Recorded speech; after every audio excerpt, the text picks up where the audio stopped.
Um, okay, it's been a while. So I'm gonna be talking about like starter Balisongs then versus like now, and to do that, I have my trusty Mako that I have had well since I started flipping. Really, this is my trusty starter that I had when I started last year, and then I'm gonna compare it to the Orion 1.5. Right. So firstly, if you start the hobby this year, I don't like you. Nah, I'm just playing. Um, yeah. So just comparison, right? I don't remember the exact spec sheets, but like two things I know is that this this isn't hardened steel, and you can see by like the dents. I don't know if this is showing. You can see by like the dents in the thing. And that's like really the truth about it. Wait, hold on.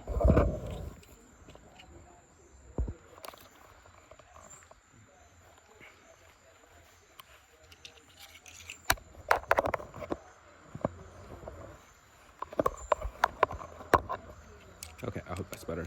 You can like see by the dents in the handles, and like look at this handle gap. This is like a year of like being used as my main battle song, and though I did like Squid, I was sad to see that like when they upgraded this to the V5, they didn't upgrade it to bushings. Because I'm just here like, guys, come on, Squiddy L being on washer, sure, but like I think at this point for like 120 we need the bushings as well, especially if you make them in house. But what do I know about logistics and cost of things, right? So this is 6061 unhardened blade. So this is the then last year. This is what I could get last year, like early last year when I started. And it was good. It felt good the first day I got it. I freaked out. It was lovely. And it's like, it went with time. It still flips well, but it's like, it has tap that I can't get out. And it's like beats to hell. And like, I wouldn't mind if the handles would just beat, but because of the lack of handle gap and the handle slap, it's just terrible overall. But now someone starting today can get this. And this thing has a hardened blade and is on bushings, right? And the difference in flipping is because of like sandwich and channel handles. But overall, this is just so smooth, such a good experience. I haven't tuned this, I haven't done anything to it. At most I've just ordered no tap, no play. It's just such smooth action. Like for a second I was like, this might be my best song, forgetting like some of the other things I felt. But like this, it's just so much better. It's like people starting now have so many great options because Nabali's picked up from just having the Nabali's G10 into having like such a robust lineup. Even other things that I've owned, like the Canyon. The Canyon's such a good thing for a starter battle song. Then you have the cheese if you want to spend a bit more money. The Vulpa's still good, like amazing. The marbles is, I've heard things about them. I kind of want to get one. The Squiddy L, I should buy one whenever I get money again because I'm like broke right now. And like, this was actually cheaper than my uh Mako. And it's like now there's so many options. And like then I don't know if it's like me just lacking information, but I felt like there weren't much options when it came to Bally's. And it was like, oh, get the Mako or get plastic stuff. But maybe it was just me not knowing of other butterfly knives, or if the Vault was out or anything. Maybe I could have had a slightly better experience with that. But hey, I love the Mako series. I like really do. I kind of want to make a V5. Just really wish it was on bushings.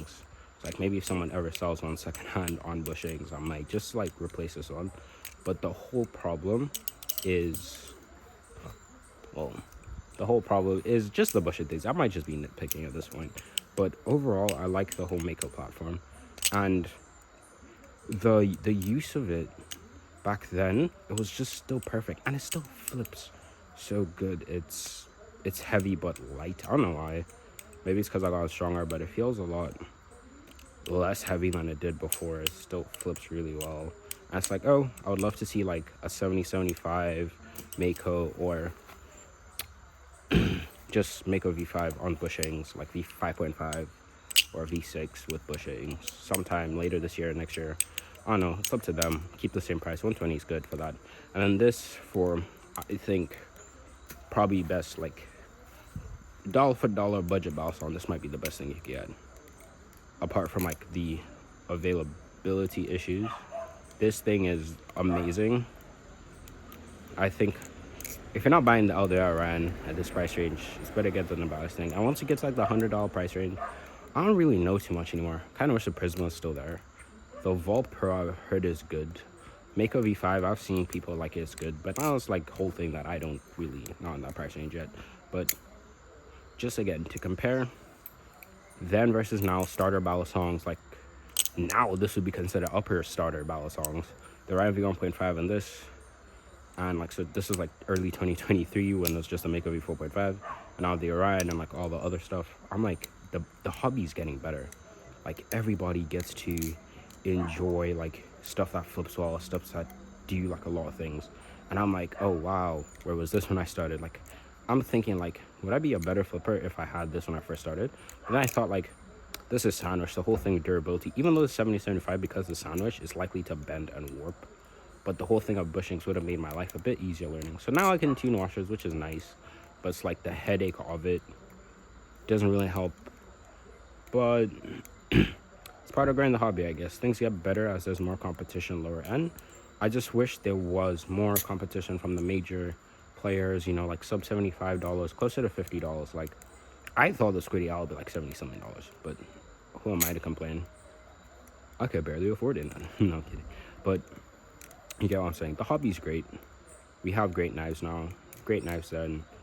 So yeah, that is just a simple comparison of like when I started versus like what's dropping this thing versus like what's available now, and that's it. That's the video.